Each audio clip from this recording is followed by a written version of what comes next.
Good morning students, class 10th। बेटा आज हम डिस्कस करेंगे limitations of chemical equation and their removal. Chemical equation के अंदर क्या क्या लिमिटेशंस होती हैं, क्या क्या उसके अंदर कमी है और उन कमियों को हम कैसे रिमूव कर सकते हैं। जब ये लिमिटेशंस हम रिमूव करेंगे तो इसका मेन एप्लीकेशन क्या होगा। By removing these limitations in a chemical reaction, the chemical equation becomes more informative. Clear? The chemical equation becomes more informative to us. And how the equation can be said to be more informative?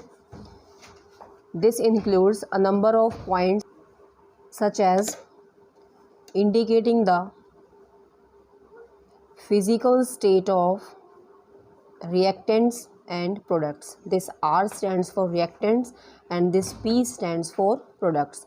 By mentioning or by indicating the physical state of reactants and products, the chemical equation become more informative. Secondly, by indicating or by writing the concentration of acid, by giving the heat change occurring in the reaction,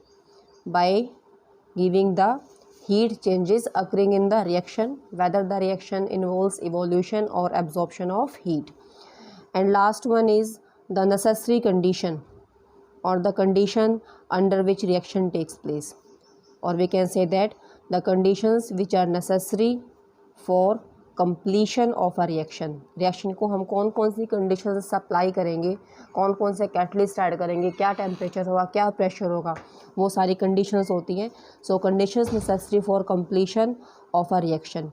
By using these 4 points, the limitation of a chemical equation can be easily removed, and by removal of this limitation, the chemical equation becomes more informative to us. Let us study these one by one.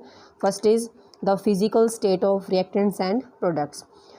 Physical state means, according to this, we have different states of given reactants and products in a chemical reaction. So for that we use state symbols. Solid के लिए हम substance के लिए S use करेंगे. अगर किसी substance की physical state solid है तो उसके लिए ब्रैकेट में हम क्या यूज़ करेंगे, एस. अगर किसी सब्सटेंस की फिजिकल स्टेट लिक्विड है then we will use L. For gaseous state we will use G. Clear?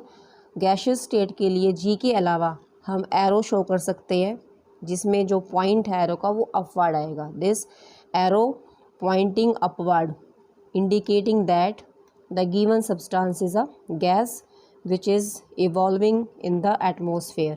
The arrow pointing upward is used for gaseous state.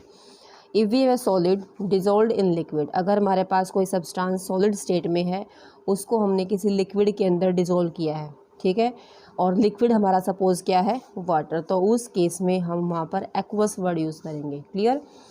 अगर किसी सॉलिड साल्ट को, किसी भी कंपाउंड को हम किसी लिक्विड में या किसी सॉल्वेंट में डिज़ोल्व करते हैं और अगर हमारा सॉल्वेंट वाटर है तो उस केस में फिजिकल स्टेट हम मेंशन करेंगे aqueous.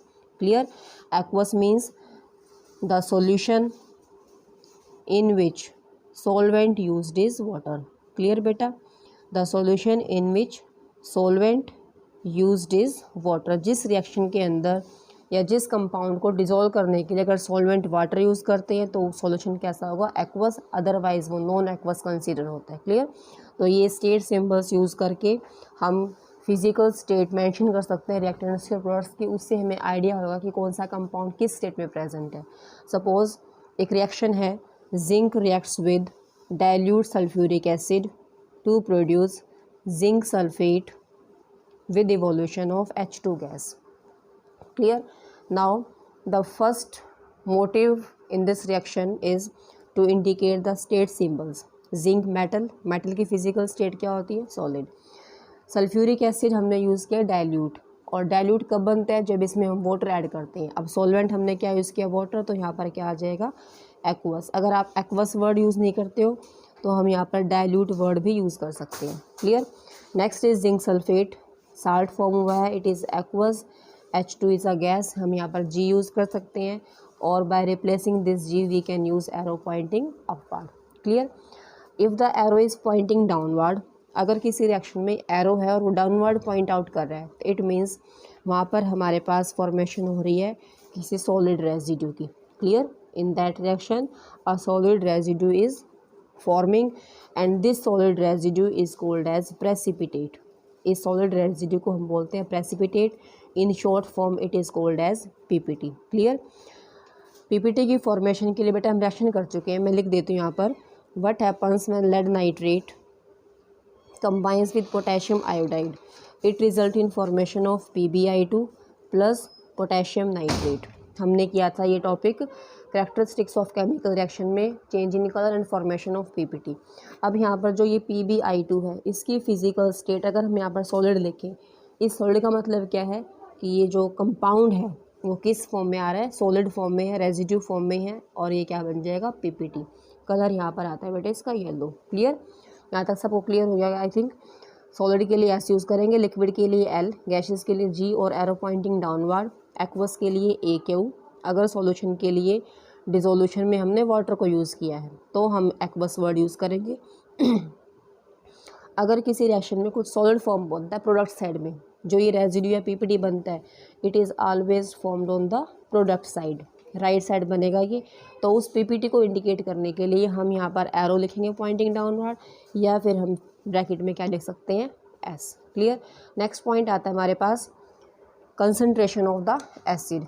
On the basis of concentration we can represent acid as dilute acid और कंसनट्रेटेड। अगर एसिड डाइल्यूट है तो हम DIL वर्ड यूज़ करेंगे। If the acid is concentrated then we will use CONC, conc word use कर सकते हैं। Clear? This will help in giving us idea whether the acid is dilute or concentrated, and we know that dilute acid are prepared by using water as a solvent.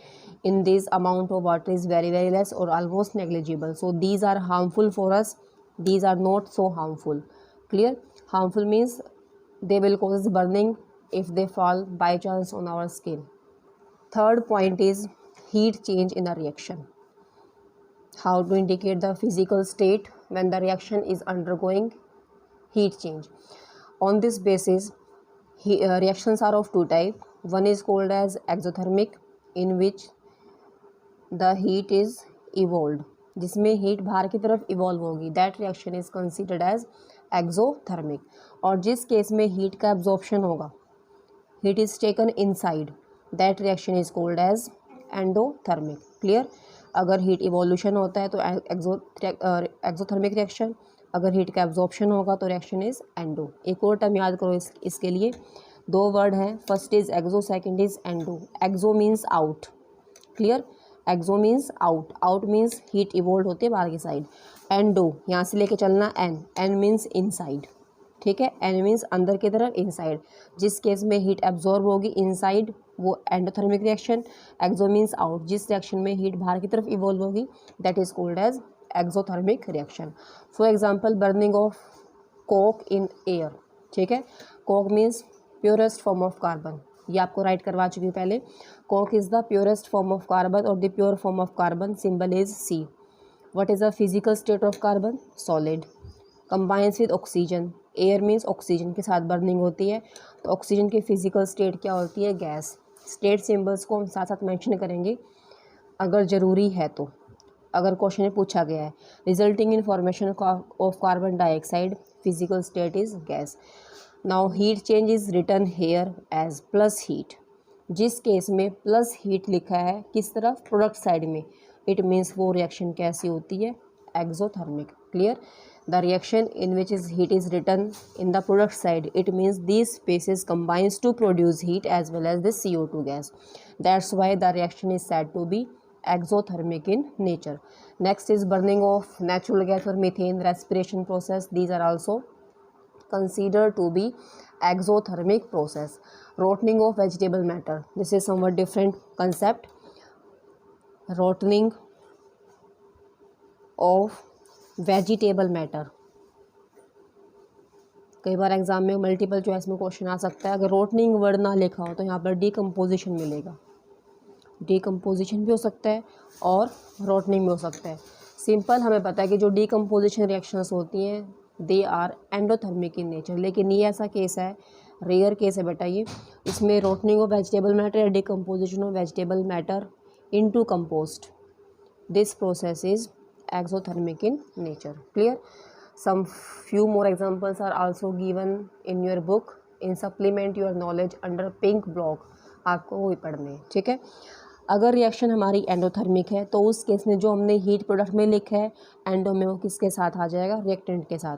Suppose combination of N2 with O2, N2 is also gas, this O2 is also gas, they do not combine simply, so when they are given energy in the form of heat, अगर energy देते हैं इसको heat की form में तो ये particles इसको absorb करेंगे and then when changes into nitric oxide that is also a gas. Clear? तो इस केस में जो एंडोथर्मिक रिएक्शन है, प्रोडक्ट कब बनेगा?